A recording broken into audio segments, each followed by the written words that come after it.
I am here with Deia Schlosberg and Conrad Shaw. They are they're filmmakers who are working on an exciting new project that involves the idea of universal basic income. We're here at the People Summit in Chicago, and of course the issue of economic justice is very high on the agenda. Welcome to the program, Deia and Conrad. Thank you. Thank you. Nice to be here. So first, before we get into the project that you're working on, a lot of people may never have heard of this idea of universal basic income. Explain it. I mean, it's what it sounds like, right? Yeah, absolutely. The idea is nobody can fall below a certain level, that everybody deserves life, liberty, and the pursuit of happiness, and money is essentially a tool to be able to survive and get those things. And UBI is generally defined as $1,000 a month is a common number thrown out there in a lot of models, and that means that if everybody gets that, no one falls below the poverty line. And that's not the same as a minimum wage. This is something that one might get in the same way that one gets a Social Security check if you're above your, if you're at the age where you collect one, right? Yeah, so the basic way to think about it is like a Social Security program expanded to everyone. And it's not means tested like welfare. It's not based on whether you're retired. It's just everyone gets, say, that $1,000 a month to make sure that no one's on the street. Everyone can pay for basic housing and needs. And people can stop thinking about what do I need to take for myself to survive in this world, and more about, okay, well, I know I can always live in dignity in a house with food. How do I want to contribute? So, has this program or this type of a program ever been implemented anywhere, or does this exist in the realm of theory so far? There have been trials all over the world. There was a really successful trial in Canada in the 70s. There are currently trials in Finland, in India, in Kenya. Oakland, Ontario. So I understand that you are also going to start some sort of a trial and basically see what would happen in the United States if you basically gave some number of people a minimal amount of money per month for no reason. They don't have to work for it or anything. Yeah, absolutely. We think everybody is entitled to basic human rights. And that's what our trial is going to be. We're picking several people from all over the country, 15 to 20, giving them a basic income of $1,000 a month. And our documentary is going to be following them and watching how their lives change and how their decisions follow. So you're making a documentary about how the whole thing plays out. It's not just a sort of sociological study. I mean, it is, but on film. Right. Yeah, so right now the movement is it's very much in the academic space, and a lot of people talk about the economic policy, or if they do get into the human behavior, it's all very speculative and theory. But what we foresee happening as this becomes more and more in the public space is a reaction we see a lot, which is people say, well, I don't want to pay for someone else to get by without working. I don't want to subsidize laziness. I'm afraid other people will play video games, do drugs. The trials before have shown that this is largely misconception about human nature. It's sort of bred into us by the sort of capitalism we live in, where you have to work to even survive, right? So what we want to show is what people actually do from all walks of life when you give them money. We want to show that, hopefully to confirm what we believe. We'll show what actually happens, but to confirm what we believe, which is that given a basic floor of economic security, people will use the money wisely, they will plan their lives more effectively, and they'll become more powerful contributors to society. In previous experiments, is that what was found? Yeah, absolutely. The only people who worked less were new parents and high school students who were able to finish school instead of taking a job to survive. So those are people who really shouldn't be working anyway. Exactly, but nobody else decreased their level of employment or productivity. The thing a lot of people miss is they think if you give people money, they'll stop working, right? But what we do now with our welfare system is we give people conditional money. So some people call it universal basic income, some people call it unconditional basic income, but that's a very important part of it, that there is no means testing. You don't have to show that you're poor enough to get it. So what that means is there is no bureaucratic process to prove that you deserve it. So one, you never have to go through that hassle in the first place, and two, when you take work, you don't lose it. There is no disincentive to work. Right now, under welfare and unemployment, it's actually often the wise thing to do not to work because it can hurt you. If you lose your job in a week, you'll be back off benefits and you'll be poorer than you were before. But if it's something guaranteed to everyone, it's not just sort of targeted help for the poor. It's a stable floor for everyone. Anyone could lose their job. Anyone could live 20 years longer than they expected to. You know, everyone needs just to know somewhere deep inside that they're gonna be fine. They're gonna live a life of dignity, and they can plan more important things about what they want to contribute. Now, $1,000 a month isn't even that much money. It's $12,000 a year. You might barely, if you live in Southern California, where I do, you might not even be able to make rent on $1,000 a month. So, is it meant to be something that, you know, that small? Is it meant, the idea of universal basic income, is it meant to be something that's really a minimal amount of money, or is it meant to be something that one can live on without having to work if one chose not to? I think that it's basically a floor. So if something happens and you aren't able to, yeah, you won't starve and you won't end up on the street. There are ways to live and have a roof over your head for $1,000 a month. Yeah, you might have to have roommates. You know, it's not universal luxury income; it's universal basic income. So, you know, you live in a cheap situation and feed yourself while you invest in a business you're starting, or while you pursue art, or while you go back to school. You can do it. We lived in New York City. I've lived in New York City for 10 years, on about that much, because I was pursuing art and acting. And New York City for $1,000 a month, amazing. It's not easy, and I've had a lot of roommates, but the idea is, yeah, maybe it could be more someday, but $1,000 a month would be enough. That's the national poverty line, and it's that for a reason. It would be enough for anyone anywhere to live. Now, if it were actually implemented someday, I imagine it would be much like a minimum wage, where $1,000 a month, $12,000 a year would be like a national level. And if you're paying extra taxes for an expensive place to live, you get a local bump in your basic income as well, like in New York or San Francisco. It would be a little higher to account for that higher cost of living. And then maybe tack it to inflation or whatever. Definitely. Yeah. So tell me more about the project now. So you said you would be rolling this out as a pilot program and then filming what happens to people, filming the evolution of people's lives as they get this money. How are you going to pick the people who get it, and where are they going to be distributed? You know, how far along are you in this process? Yeah, we're pretty early on. We're in the fundraising part of the process. We're fundraising for the pilot program. The people we're selecting are people that will tell the story the best, because there are plenty of rigorous scientific studies going on. So this isn't intended to necessarily be rigorously scientific. No, it's definitely not. It's to anecdotal evidence. Yeah, to put people's faces to this concept and to tell people's real stories, and get the public more invested in the issue by, appealing to emotion and humanity. But the people we're selecting will be from all over the country, all different walks of life. We want to get a real cross-section of the U.S. And that's one thing that makes us different than the other pilots, is they're all intended to be very scientifically rigorous, while they're going to come out with some very nice academic papers and arguments. Our goal is to sell it to the people.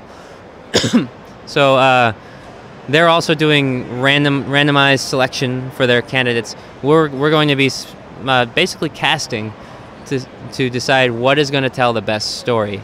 So we want people from all walks of life. We want a farmer, a displaced manufacturing worker, a coal worker. We want teacher. We want someone in the upper middle class. You know, we want to see generally what do people do when they have extra coming in, whether it's getting out of a really bad spot or saving up for something more. What are the kinds of things you think people would spend money on? And I think when we have these conversations, it also starts getting people thinking about what would they do with an extra $1,000 in their lives. Maybe it's the difference between, sending pursuing your dream and actually going to school or something, because these days it's hard to afford to go to school. Absolutely. We've actually, in the past couple of weeks, have had 11,000 submissions come in. Oh, so people have submitted themselves to... They have. They've submitted themselves. We weren't necessarily asking for submissions, but a couple articles came out framing it that way, so we embraced it, and we're reading through them, and it's pretty amazing. And for the vast majority, people just want to live their lives and contribute. So many people just say it would make ends meet. They wouldn't have to work 3 jobs. They would only have to work 2. They could go back to school. They could support their kid. Like, it's very, very basic. Or they could pursue entrepreneurialism, or they could pursue their art, or they can get out of their debt. They could buy a car just to be able to get to work. A lot of people lack transportation, and it's just a terrible. Yeah. We've had, it's overwhelming reading these responses. Some are heartbreaking, some are inspiring. But the point is, we live in this country where a lot of the reaction is, I'm worried about what other people would do with this money. And people generally put themselves in the category of, well, I know what I would do. Everyone has a really good answer for what they would do that's beneficial to them, smart, beneficial to the economy, but then they're worried that half the rest of the country is not going to. 99% of people are going to do something great with it, and they're worried about the rest of the country doing it. And this is the standard conservative mindset, unfortunately, to see any kind of government-based subsidy, which of course comes from our tax dollars to begin with, as a, quote, handout, as something that will disincentivize people from working and undermine productivity. And there's sadly a sort of mean-spiritedness that comes out, and you hear stories of fraud being overblown. Is the idea of a universal basic income, is the challenge of having it adopted going to mean overcoming the challenge of suspicion and the sort of capitalist mentality that we take for granted in this country? Definitely partly, but I think another way to go about it is to reframe it. Like, the wealthy already have a basic income, essentially. They make most of their money on unearned income.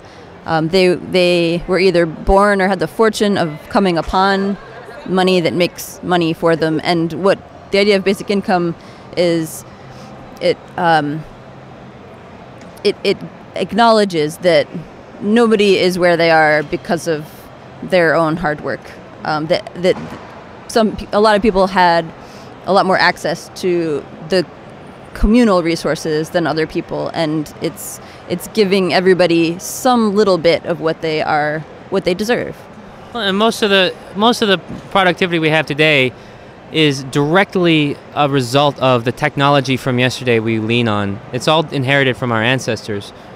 We all should own the land, the technology, the resources. Some people are able to shrewdly take more of it, but we should all have communal wealth. And that's sort of how you can turn it around and reframe it to say that it's not a handout. When you said communal wealth, you know that a bunch of folks are going to basically say, you're a commie. Yeah, well, I get that label all the time every time I talk about economic justice. It's not. It's more like, I like to think of it more as a capitalistic system of public ownership. We're all shareholders in this country. We all contribute in our own ways. All of our ancestors have contributed. So we should all have a dividend from the country. It's not dividing all the money up equally, no matter how much you do. It's saying everyone's got a share in the company that is this country, that comes from the Commonwealth. The Commonwealth isn't all the money we make. The Commonwealth is the land. The Commonwealth is the system, the structure of taxes and laws. These are all things that we should get part of the benefit from, because no one alive today created that system, and the people who take the most from it are taking more than their share from it. And I would argue that the people whose ancestors contributed the most to that national wealth are, on the whole, receiving the least benefit. African Americans, Native Americans. Absolutely. Immigrant workers. Yep. But the other thing is to see it as what we need to get across is it's very much unlike welfare. It's not a handout. It's not assistance. It's for everyone. So one of the things that I think of when I hear you talk about that is during the George W. Bush era, he made much of tax cuts for everybody. And there was a point in time where people got some extra returns on their taxes that ended up serving as an economic stimulus. I remember if people got checks, right? It was your money, the government returned some taxes. And of course, what that does is it's not always a progressive thing when that happens, but it did have the impact of stimulating the economy because most people spent that money on stuff they need. And I'm wondering if it were to be cast in that way as an economic stimulus. That's definitely one of the big arguments for it. I mean, the ending poverty is a huge one, but also there's the benefit to the economy.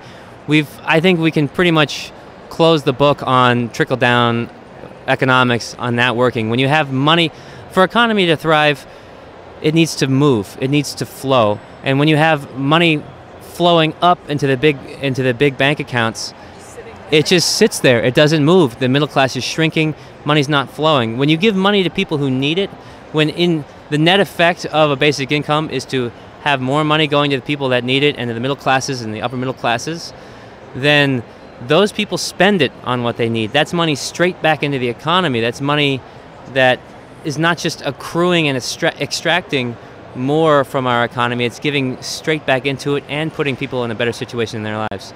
So if you're a local business, you all of a sudden have a whole new demographic of people that can come. Like when they raised the minimum wage in Seattle, they were worried that restaurants would have to fire all these people, but they had to hire more because all of a sudden they had a new whole demographic of people that could eat at the restaurants, waiters and people that work at restaurants. This creates a world where everyone can step to the plate and have a little bit of economic power. What's the difference between pushing for a universal basic income versus pushing for a higher federal minimum wage? Well, I mean, just to start, a minimum wage has one big assumption, which is that you have a job. Well, we're coming into a time when one of the latest estimates was that we were going to lose 20% of our jobs in the next, 50% of our jobs in the next 20 years due to automation. You know, in the next 5 to 10 years, 7 million truck drivers and Uber drivers and bus drivers and people are going to lose their jobs, and you can't just assume that you're going to be able to retrain them all or new jobs will be created. Automation is coming to a turning point where it's getting better at us, not just at simple tasks, but also at general tasks, at thinking and analyzing. Would you argue we need both a universal basic income and a higher federal minimum wage? Yeah, absolutely. I mean, for people who are working, I definitely think that you should be able to live off of that, but they're certainly not mutually exclusive. But I mean, when you have a basic income, if you think about it, it brings more accountability to both the employer and the employee so that it strengthens the fight for minimum wage and also makes it less of the pressure on the minimum wage to take care of it. So if you think about it, if someone wants to pay you $8 an hour to clean toilets, which is not what it's worth, but before a basic income, you might have to take that because you don't know how you're going to pay your rent. After a basic income, you can say, no, I'm going to hold out for something else because I'm going to live without it. So someone will have to pay you. More economic freedom to even get a better job. People talk about it as not only is it the permanent seed fund for people to pursue their dreams, it's a permanent strike fund to get out of bad, abusive situations, whether it's your employer or it's great for women's empowerment. You can get out of financial abuse from a relationship you don't want to be in. People can take the steps they need in their life to get themselves in better situations. So that economic freedom can also enable them to put upward pressure on wages, in fact. Absolutely. So let's talk about how far along your project is and what you need right now. Where can people understand? You have a trailer online. Where can people find out more? Sure. Our website is bootstrapsfilm.com, and we are also running a pilot project that through an organization called Hand Up to provide the funding for our characters. So the name of the film is Bootstraps? Bootstraps. Because the basic idea is, if we're going to have this idea in this country that we want people to lift themselves up by their bootstraps, the least we can do is provide the boots and a solid floor to stand on. Yeah, bootstrapsfilm.com. Well, good luck to the two of you. We'll have to have you back on the show once the film is complete. Great, thank you. That'd be great.